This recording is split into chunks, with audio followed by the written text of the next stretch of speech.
Hey guys, so today's video is all about a very tasty banoffee pudding. The reason why I'm not calling it a banoffee pie yet is because this is not a traditional way to make a banoffee pie. It's much more quicker, much more faster, but it tastes amazing. We'll first start by making the toffee, which is the caramel that is used in banoffee pie. So I'm using the Amul Mithai Maid and I'm making this in microwave. Yes guys, you can make it in microwave, but you have to be very careful. Pour it in a nice glass bowl, put it for at least 30 seconds. So when you do this trick, you'll realize that the color of the caramel won't change, but you need to get the toffee-like consistency. So now you take it out, just keep mixing it. You need to repeat this step until you achieve the toffee-like consistency. So you'll see me doing this about 6 to 7 times for 30 seconds each. I find that whole method of putting the milkmaid into a pressure cooker really time taking. This is quicker, you can see the result, you can control it. After I think the third or fourth time, you will begin to see that your toffee is beginning to set, and a mixture will start boiling, but we don't need to burn it, so make sure you take it out and mix properly and mix it well. This must be my fifth or sixth odd time when I'm putting it in the microwave. This is how the consistency needs to be, like how you have the toffee in your banoffee pie. So this is a very light and fluffy and soft peak kind of consistency, and it's very fast free to do it in microwave.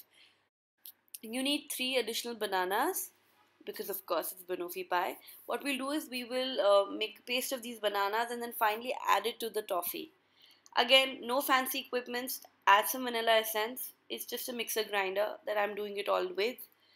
Add the vanilla essence to your bananas. I just like the taste of vanilla a lot more. You can even skip this step. Now I'm going to pour the mixture onto the toffee. I'll mix it softly, then I will eventually blend it all together in the mixer grinder. You can also use a hand mixer for better results.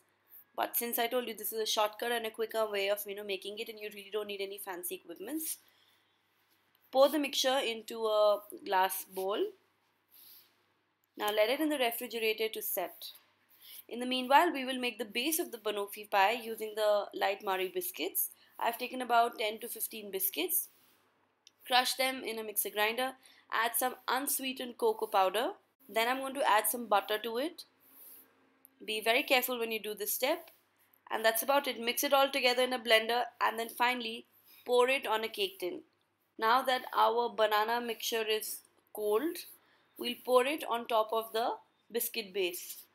Make sure it's leveled well and then finally put it in refrigerator to set.